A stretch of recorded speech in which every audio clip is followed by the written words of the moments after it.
Tonight I'm going to speak about different things. Um, the situation has been a little weird lately. I've been sick, fever, and then I hurt my shoulder. I don't know how, and the clavicle here. So I was kind of stuck in my bed. I could barely move my arm. I couldn't do a thing. I could barely work on my computer. It was really hard. Actually, I have no idea what it was. I managed to take care of it by sleeping, taking rest, and not moving too much. It let me some time to think about different things. By another perspective maybe, and to go towards something maybe I wouldn't have thought about if I was in my usual situation. So it's going to be a little messy, this video, because I had so many ideas coming at the same time. I will try to organize that. What happened just before I hurt my shoulder, I was sorting some stuff in my house and in my shop, and I found a kind of journal. Yes, it's a kind of journal where I was writing while I was while my marriage was ending. So I was really bad. I was in the middle of a depression, and I didn't remember that I was writing then. I usually don't write journals, so probably I did that to help myself, I suppose. And when I found it, I was wondering if I was going to read it or if I was just going to throw it away. Because I don't especially want to remember all this. And actually I decided to read it because I thought that I'm strong enough now and that it was time to face the music, if I can say. I mean, to deal with that and to get rid of it for real, definitely. And then maybe throw the journal, because you don't want to keep this kind of things forever and read it again and again. And when I read it, it was awful. It was awful because you see, when we have tough times, we only remember the best. And I didn't remember. I remember it was hard, but I didn't remember it was that hard. But I think I was right to read it because it makes me see the situation by a different way now, and at least it proves me that I really much stronger now and that I can handle the things how they are or how they were, rather than imagining a story which never existed. Anyway, why I'm talking about that, so I don't know if you know, because I don't know if you usually watch my videos. If you don't, I've been starting painting again after 9 months after 9 years of stopping painting because I just couldn't. I was like, I had kind of a block because of my separation from my ex-husband. I was feeling so bad that I couldn't paint anymore, and even then when I was feeling a little better, nothing was interesting enough for me to paint until I listened again to Talk Talk, and suddenly, I don't know what happened, I couldn't stop creating, painting, having ideas. So I wanted to know why now, why this music, why all this story happened now. I mean, now it makes I don't know, 8, 9 months ago now. It's not brand new, and it's not like if I was discovering Tok or Mark Hollis for the first time. I've known them since more than 30 years. That's why I'm wondering why, because why it doesn't have the same effect on me now than before. So it has been one of the reasons why I've been doing these videos about Tok and Mark Hollis, and I'm still continuing, because I have the feeling that there is something very important here for me, and maybe not only for me, maybe for everybody, but for me for sure. If it makes me paint, it means that there is something really very important. Anyway, I was reading this journal, and suddenly, by reading this journal, it made me think of a state, a kind of claustrophobic state. That's why it was difficult to read, because it's like if this state was coming back, and yes, claustrophobic is really the word. And when I thought claustrophobic, I thought living in another world. The video, I mean. The song, the lyrics are maybe a little claustrophobic, but chiefly the video is very claustrophobic to me. And I was thinking of this video and watching it again for I don't know how many times I watched this video. And I was thinking that it was exactly the opposite of Such a Shame, the video, but made by a very similar way. I already said that in my videos before. I made a video about living in another world, and I thought about this idea. We watch Mark Hollis, we see his face a lot, and his face is changing, not by the same way as in Such a Shame, but there is something similar, and also the dark background at the back, and also the musicians, which are a little apart. And I was feeling so bad in my bed. I was hurting because of my shoulder and my neck, and with the fever. I had everything in the same time. It was not fun at all. I'm laughing now, but I was not laughing a lot then. It was just 3 or 4 days ago. And every time I was watching Living in Another World, it was making me feel very uncomfortable and sad, and almost crying. And then I was going on Such a Shame, and like 2 minutes later I was laughing on Such a Shame. So I thought that's absolutely incredible, because for me it's the same day, the same moment.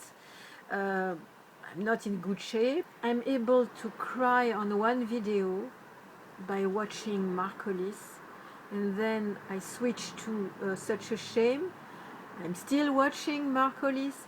It's still Tok music, it's still their video, but now I'm laughing like crazy, like 5 minutes later.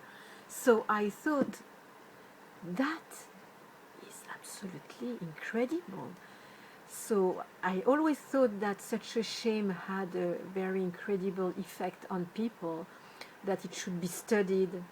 But I didn't realize that Living in Another World had the opposite effect, as strong. And I could go from one to the other and change of the mood about the same way. And I thought, that is absolutely unbelievable. And this feeling of claustrophobia was very strong on Living in Another World, especially the other night, maybe because I was stuck in my bed and I was suffering and I couldn't do a thing, and I felt like trapped, in my situation. and so it was even stronger the other night. So I started searching on Mark Hollis' interview, Claustrophobia, to see if I could find something, because I thought maybe this idea it's not only mine, maybe it's really what he wanted to express in this video, living in another world, or maybe he has an idea on the question. And I found the word claustrophobia appeared on an article, a Mark Hollis interview. It's on a website named Within Without, which is an unofficial website. And this is a private this is a private interview made at the Britannia Hotel, Manchester, May 5th, 1986. So the date also called me, I would say, because May 5th is one thing for me, and 1986 is another thing for me. But when you combine the both, in my mind, in my souvenir, it's like the combination of the happy and the sad, so it was perfect for what I was thinking about. I would say this article is, this interview, it's mostly about the essentials of Mark Hollis. If I had to name it, I would call that the essentials. Everything he says is essential. Oh, okay. It's not my pizza. So, what was I saying? Yeah, Within Without interview, private interview. What does it mean? Because if it's private, why can't I read it? And made at the Britannia Hotel. Must be nice. Manchester. Okay, so it was not in London. The woman who made the interview with Mark Hollis, her name is Rachel Dimedo. I don't know how we pronounce it. I can't read everything because it's too long, and my video is going to be too long once again. I don't want to bore everybody, but I'm going to talk mostly of the things which seem to me the most important. Not that the rest is not important, it's important too, but I have the feeling that for the rest I already said that in other videos, and I don't really like to repeat myself, so I'm going to just say the things which seem to me the most important. Maybe I already said that before, certain things, but not much, and if I talk about it again, it means that I think it's really important and that I want to talk about it again. I'm going to try to be as fast as possible, but we must give the time necessary on it. Question: what is your motivation? So the question is to Mark Hollis about his work, of course. What could it be? What is your motivation? He answers, and that is very interesting. The main reason for what I'm doing is to make records. You are going to say, why pointing the obvious? No, it's not so obvious. A lot of people do this job to go on stage, or to be famous, or to sign autographs, or to be on TV, you know, or because, I don't know, they don't know what to do else. I don't know. No, there are a lot of different motivations, but it's true that a lot of artists, they just want to go on stage, and they don't especially like recording CDs or records, make records. Obviously, here, Mark Hollis is saying that what interests him, it's making records. So it's not so much the stage, it's not so much being famous and signing photos, it's not so much being on TV, it's really making records. So it shows already that he has an artist approach, a kind of creativity which needs to be expressed. That's why I wanted to speak about it. Interesting. Actually, he went towards that because finally the three last albums, I mean Spirit of Eden, Laughing Stock, and the Mark Hollis solo album, he didn't go on stage. He just made the record. So finally he did what he wanted. Other question. How much, if any, of your music has a foundation in real life experience? He answers, from a lyrical point of view, life and morality is probably the most important thing, ideas of which can be picked up either through the media, literature, or experience. So while I'm reading that, it's life and morality which interests me. Morality. It's something I wouldn't have thought about lyrics, but I think that I read in another interview that there was a big lack of morality in the world in general, but especially in the show business, in his job, and that it was something important for him. That's interesting too. I like that. Not that I'm the champion of morality. I mean, I don't have lessons to give to anybody, but I think that morality is something important. Other question. How much of your own feelings go into the songs? To what extent are the songs a part of you, as opposed to them being fictionally composed from hypothetical situations? He answers, Mark Hollis answers, none of my songs exist to teach people anything. They are, for the most part, personal observation. So he doesn't make lyrics or songs to teach anything to people, so he doesn't want to give lessons of morality or anything. What he doesn't know, that his songs maybe don't teach anything to people, but his way of working does. As we are several years after the fact, I would say that by watching his career from a little further, it teaches us a lot. At least it teaches to me something, and it changed my way of working already. I changed a lot of things. Maybe one day I will do a video of that.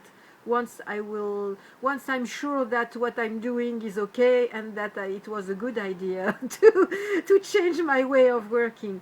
But right now I'm experiencing things I would have never thought before doing. Yes, he changed my way of working. He changed my way of thinking, but for the best. So far, I'm so happy about that. What is your personal philosophy or outlook on life? Humanitarian.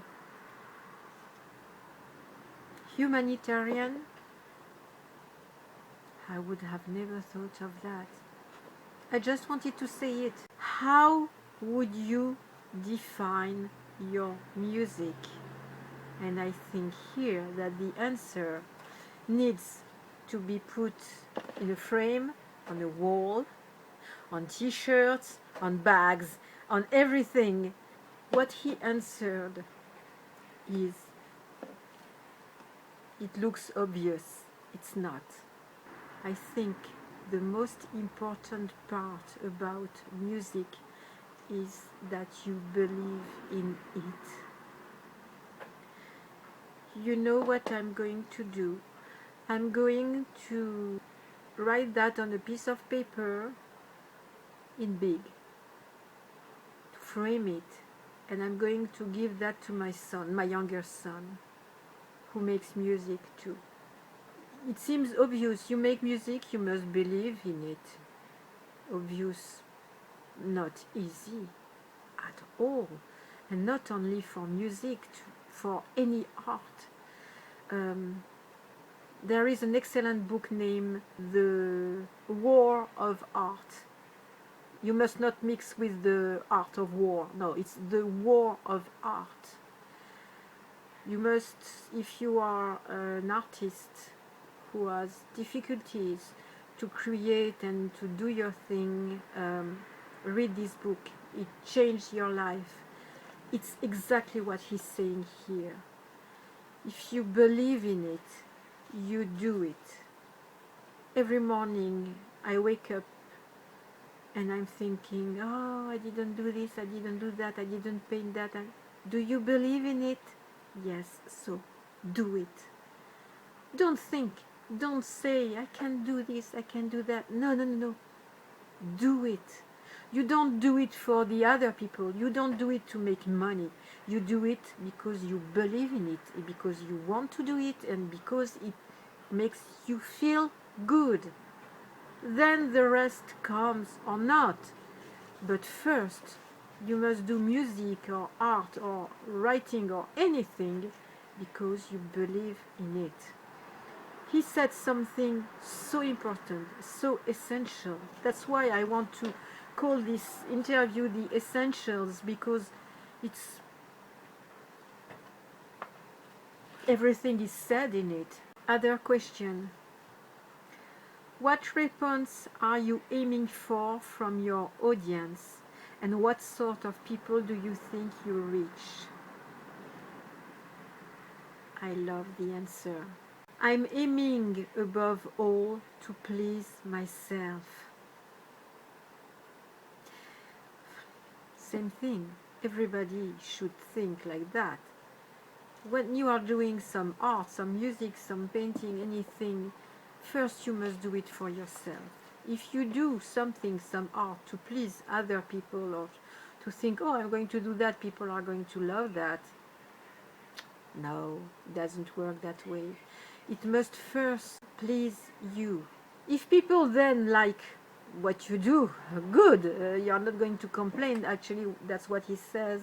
He says, although obviously it feels great to have other people like it, and I recognize that it's the support we've had with the previous album that has given us the freedom to make this album. This album, it's the Color of Spring, and grateful for it. But it cannot be a consideration at the time of making a subsequent album. It means that it's great to have success once it's done, and to have the recognition and the money which goes with it, maybe, and because it gives you the freedom to continue or to do something else or to do better or not better or to do different. But when you create, the moment when you are doing it, you must do what you want to do. It's your creation, it's your thing. It's when you do what you want and the way you see it that you are going to be original, different, and that you are going to find your voice. And when I say voice, I'm not thinking automatically about a singer. Another thing, a question that I never saw before. Why don't the band, we shouldn't say doesn't the band, well, anyway, why don't the band feature much on record sleeves or in the videos? And why did the Life's What You Make It video have so much wildlife footage? So first he answers, I like the idea that record sleeves can be used as picture stuck on walls. That's wonderful. That's wonderful. He transformed a record sleeves in a piece of art. That's wonderful. I like the idea of including an artist within the package of an album. The reason for using James Marsh. So I went to see his website, James Marsh. We are talking about this. He's an illustrator, and we really recognize his style. It's very similar. Everything he does is he really has his own way of doing. We recognize his style. So the reason for using James March is that by trade he is a book illustrator. By going through the lyrics with him and telling him what the album means to me, I think we end up with a sleeve design more relevant than a photograph. Yes, of course. Of course. Because he's representing what Mark Hollis had in mind when he created this album. I think music is more about what the artist conveys rather than what kind of face he has. Though Mark Hollis' face is very important for the whole package. Then about the Life's What You Make It video with so much wildlife footage, he says, I like animals, I like people to give them more thought. There is so much misery with animals that it's not so obvious after all. Then the question is, on It's Getting Late in the Evening, you can hear what sounds like either someone laughing or crying, which some people have said that's pretentious. How would you defend yourself there, and what was your reason for including it? So first, I couldn't find this track, so maybe I don't have the same version as the person had then. Then some people have said that's pretentious.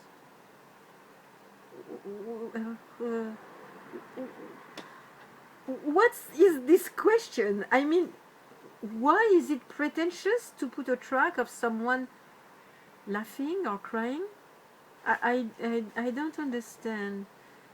Okay, so he answers, it's me laughing. Okay, so we know it's not crying. About how would you defend yourself there, he answers, I wouldn't. Then about some people have said that's pretentious, he answers, maybe I am. And then about why he included it, because he liked the track. What is this kind of question? That's ridiculous. And I think it's a little aggressive. What were you trying to say on happiness is easy? It seems to me to be rather cynical. Have you any personal reason for being anti-religion? So yes, the song is cynical. I read the lyrics. I saw that a very long time ago already. So he answers, the song isn't anti-religion. This song is about the way violence has often been linked with religion. Religion is good, war is bad. There is no connection. Good answer again. You said another question. You said in an interview with Record Mirror that you never listen to contemporary music at home. Does that mean you don't consider there to be anything of musical worth in the charts? And if so, how do you explain Tok Tok's position in the top 40? What I'm basically saying is that if you have such a low opinion of the current pop scene, why become involved in it?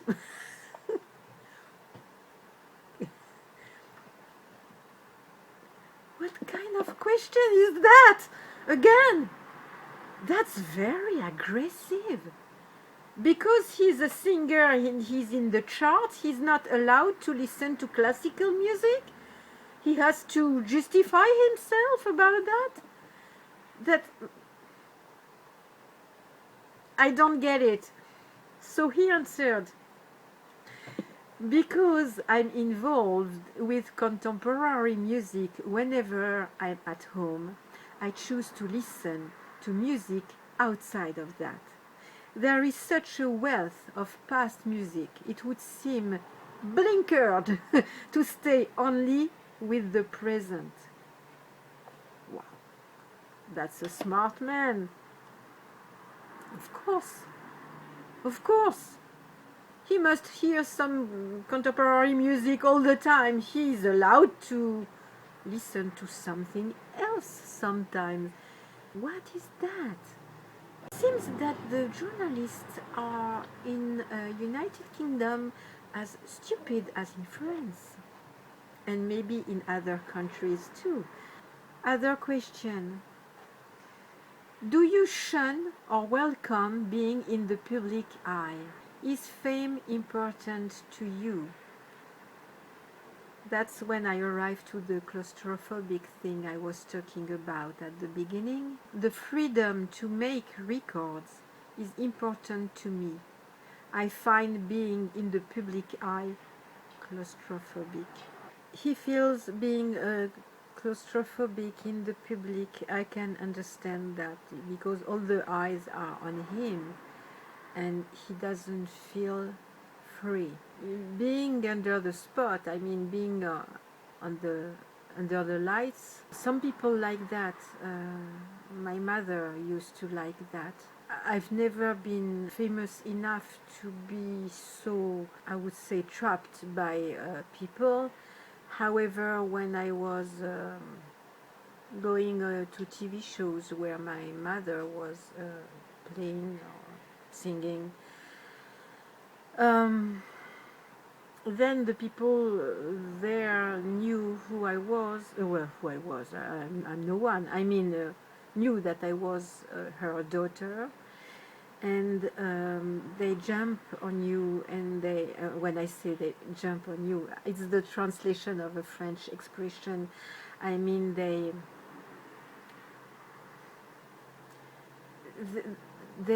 want you to sign photos even though you have no reason to sign anything.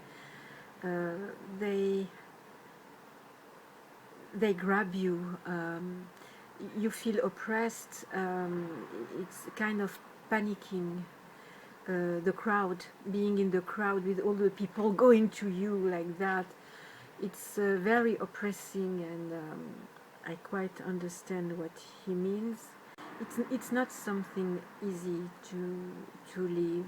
Some artists do their job for the fame, and they are glad to be recognized and to sign photos and to have everybody admiring them, and other artists don't handle it, and obviously he's in the second category, and I can understand that because I could have been in the show business if I had insisted a little more, but I couldn't for this kind of reason. I don't like. I'm saying that, and I'm doing YouTube videos. It's completely different. People don't recognize me in the street. I'm left alone, you know. So it's not. It's very separate. I mean, YouTube from the audience. I'm not at a point where everybody is at my door. Good for me. Anyway, next question. Why do you reject synthesizers in your music when the present trend is toward highly produced electronic sounds? What is this kind of question? Okay, so if your trend is like this, so you must do like everybody. That's what she's saying. Stupid question. Anyway, he answers.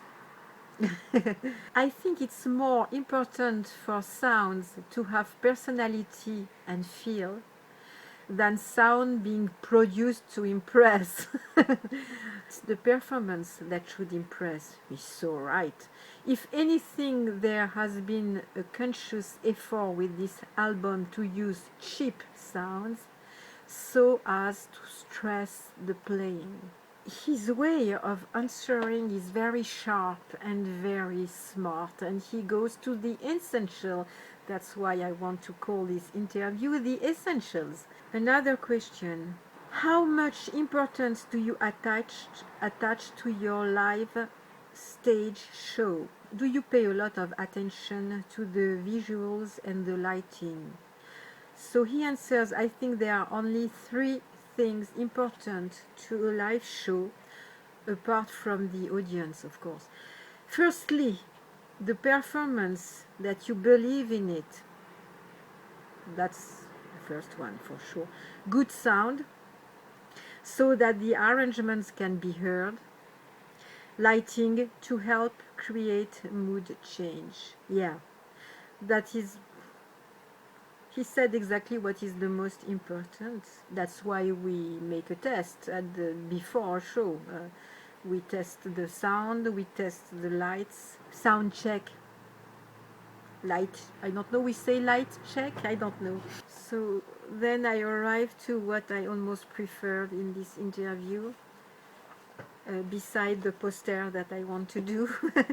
As far as I know, Life's What You Make It is the only track I've come across to have an unvarying piano riff throughout. Why did you compose the tune that way? That is interesting. There's an album by Tago Mago, recorded in the 70s. They used to do a lot of work around uncompromising rhythm sections. The idea was to take that stance, but combine it with a song. So, I don't like to speak about something that I don't know. So I knew the name Can, but I never listened to them, what is a shame, because I went to listen to them while I was in my bed sick, and oh my, I discovered something fascinating and wonderful. I started listening to that album, Tago Mago. I couldn't stop. It reminds me the music of the 70s I was listening to when I was a child. My mother was receiving a lot of records from the radios, and because she was always searching for a good song to cover, and but she didn't really like the kind of music of that period. So the records the vinyl records, she didn't want to keep. She was giving them to me, and that's how I discovered everything. I have records of Stevie Wonder, of James Brown, of the Rolling Stones, of I discovered all this music then, like that. Of course, then I bought my own records when I was a little older, like I bought records of David Bowie, and again the Rolling Stones and Pink Floyd, and but most of my musical knowledge is coming from these records arriving in these radios that I still have.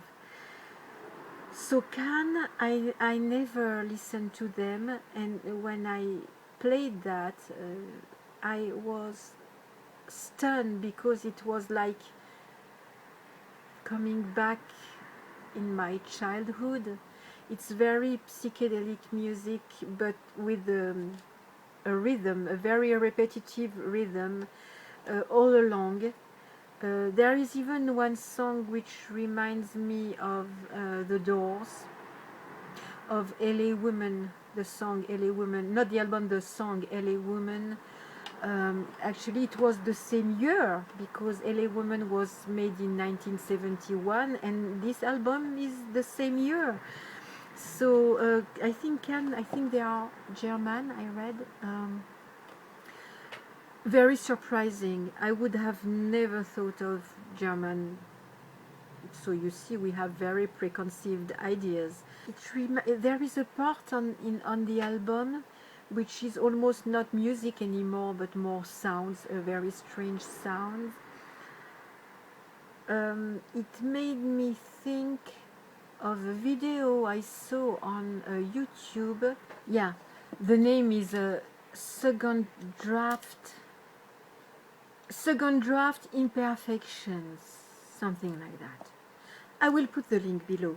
It's a very short video of sounds which are very industrial, like in a factory, a little electrical. So he says the idea was to take that stance that there is on Cannes, the fact that there is these uncompromising rhythm sections, but combine it with a song. Yes, because for example, in Life's What You Make It is, I see completely the connection between Cannes and this song.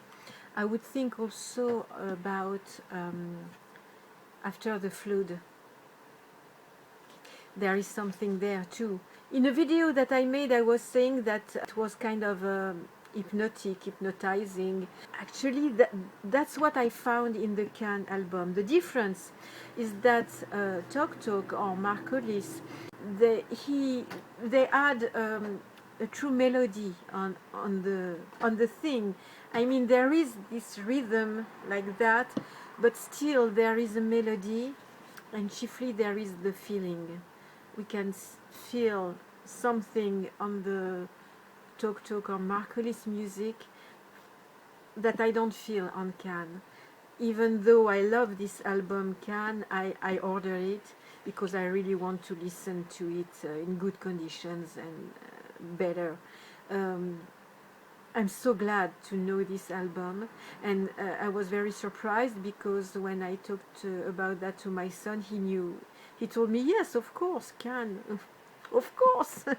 So you see, they are from 1971, and young people listen to that. That's interesting. I'm always learning something in reading these interviews. That's why I read them so much, because it's like reading a book, you know, with a lot of information and a lot of interesting things.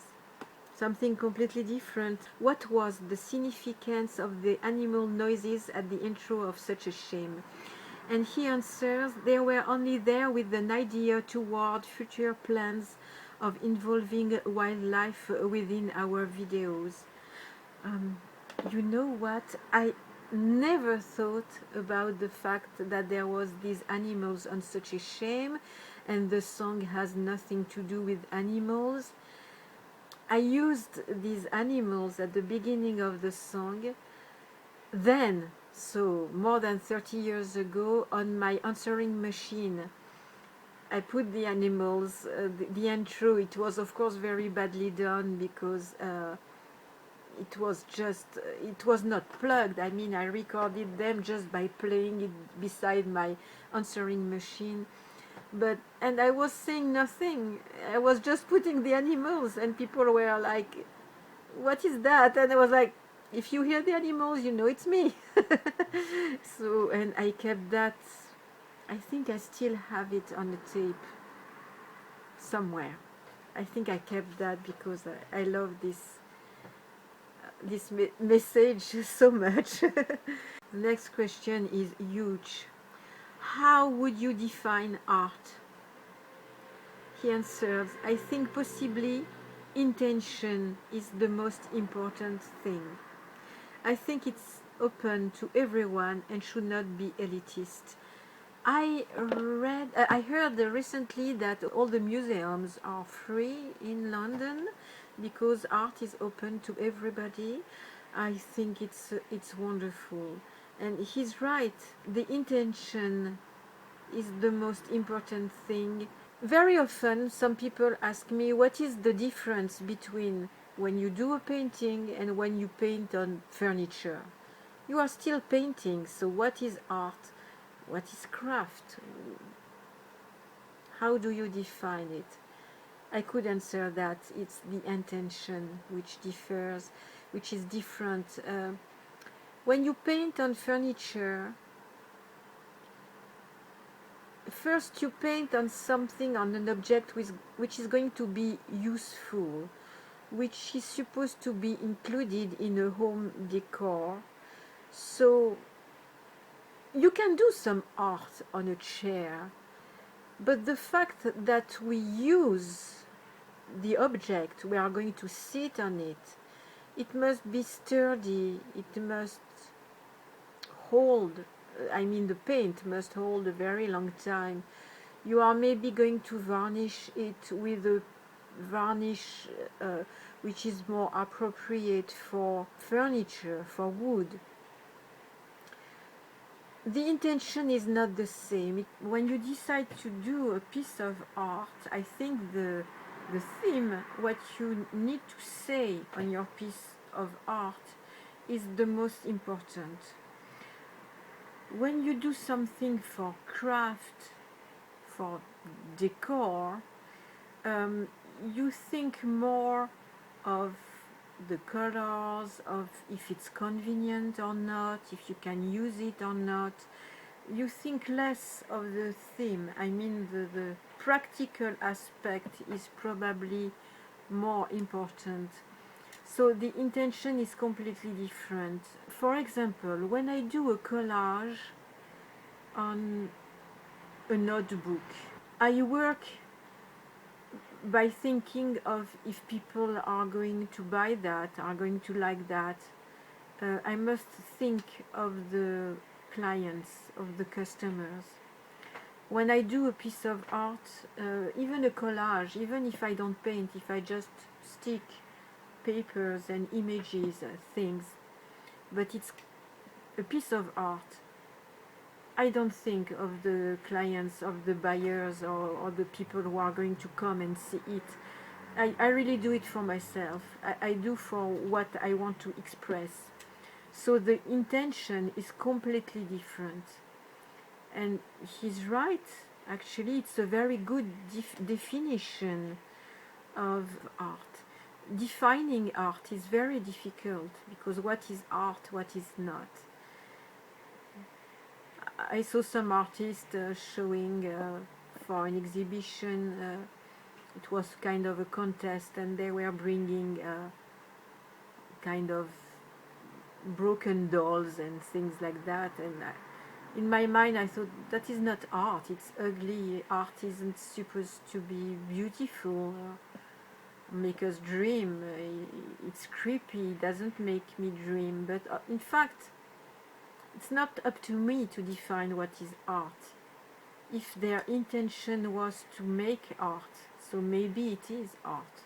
Another question that I forgot to talk about, and I wanted because it's also important, it's how far do you consider the music on The Color of Spring to be actually yours, bearing in mind the fact that much of it is played by session musicians? Once again, what is this kind of question? It's not because you have a lot of musicians that it stops to be your music. That's a very weird question, I think, and it's a little aggressive too. He answered, and that was a very smart answer, I don't actually consider the people on this album as session people. They are people who generally work together, either in their own right or in other bands. They are people whose work I like. Because of this, they don't act, are not treated like session musicians. We can allow them to come in and play with freedom, and then select or direct in the area of which we like. I like working with people. I think they add rather than take away. So if I do a collage by using papers that I didn't create myself, is it my collage? I just wanted to say that even though I was sick and hurting, I'm glad that I spent 2 days, 3 days going a little deeper in all this and discovering the Can album. All this gave me a lot of courage to continue what I'm doing, and I finished varnishing. Yes, you see Mark Hollis, the portrait. He's upside down because I had to put another coat of paint on the edge of actually the bottom of the paint, and it's also drying because I varnished it for the second time. The painting was very porous and I had to varnish it twice, something which doesn't happen often. And this one, so the big one that I'm starting, it's for tomorrow started. I put the gesso. The canvas was so big that I had to pull out a very big easel that I usually use only for very big canvases.